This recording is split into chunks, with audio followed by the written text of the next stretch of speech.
Welcome to the Gus Alba Perspective, a videocast that's earmarked to embrace education and gratitude, a feeling of abundance based on having inspirational points and reframing from the usual negativity and scarcity and fear that we hear.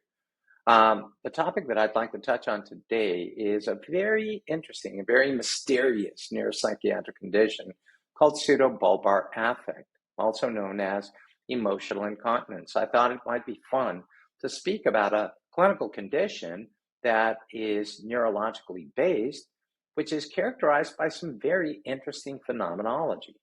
Now, generally, if you were to take a look at the medical depiction of what pseudobulbar affect is, it's basically uncontrollable and inappropriate episodes of laughing or crying that are unrelated to the person's actual emotional state. The emotional outbursts can be excessive, exaggerated, and disproportionate to the situation at hand. And pseudobulbar affect can significantly impact a person's social interactions, relationships, and overall quality of life. Now, I made mention this is a neurological condition.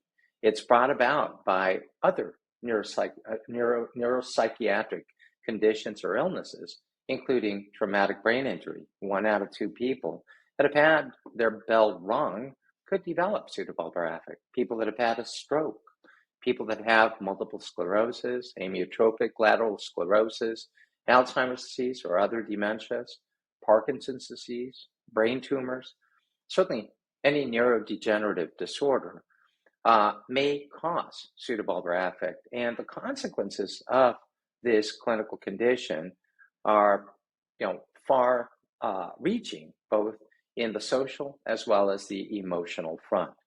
Let's explore that a bit more. When we take a look at the social impact of pseudobulbar affect, now take this in mind. You might have somebody that's at a funeral and all of a sudden they start cackling with laughter, or all of a sudden they're in the middle of dinner and they start crying for no reason. And that makes everybody around that person feel uncomfortable because there's this disconnect between the emotion that's being shown versus the construct of the immediate environment in which that person's in. So this can be very embarrassing and socially isolating, as episodes occur in situations where emotional expression isn't really expected, or it might also be inappropriate. And this, unfortunately, can lead to feelings of self-consciousness, shame, and withdrawal from social interaction. So we see that this is a condition that makes the person really withdraw and isolate and feel like they're not necessarily understood. Feeling of not being understood, an impediment with communication is also a big issue. If somebody has frequent and uncontrollable jags of laughing or crying, that could disrupt conversations and make it difficult for others to understand the individual's true emotions and intentions. Because remember, what we show to the world is basically our affect, how people see us. That is essentially something that's emanating, that is physically noted. The emotive state is obviously something that should mirror what is being shown. So if all of a sudden I'm smiling, but I start to cry, that's probably going to take you for a loop. And you're going to say, well, what's going on?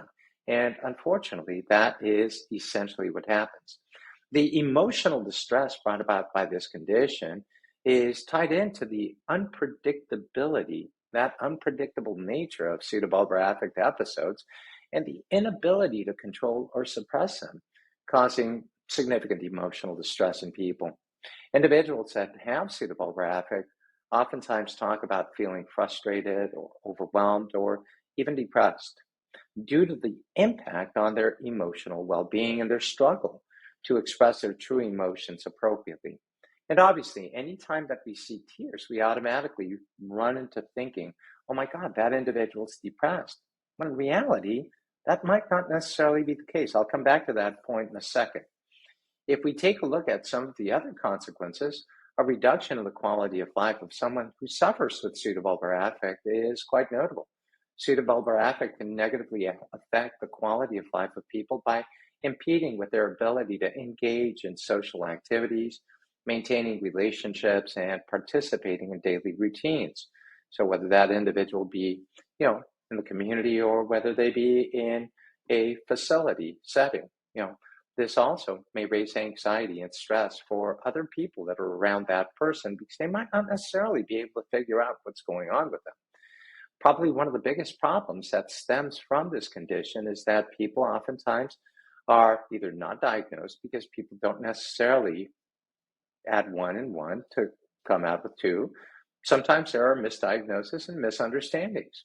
Oftentimes, pseudobulbar affect gets confused in the clinical setting as a mood disorder or a mental health condition due to the similarities in symptoms that people present with. Because, by the way, remember, if somebody has had a stroke or they've got a dementia, it's not uncommon, or Parkinson's, by the way, it's not uncommon for them to develop a depressive condition as well.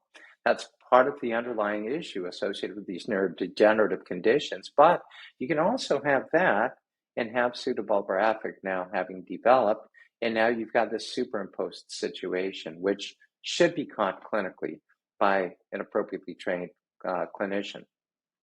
Ultimately, if somebody is misdiagnosed or misunderstood, this leads to ineffective treatment approaches and delays in addressing the underlying cause.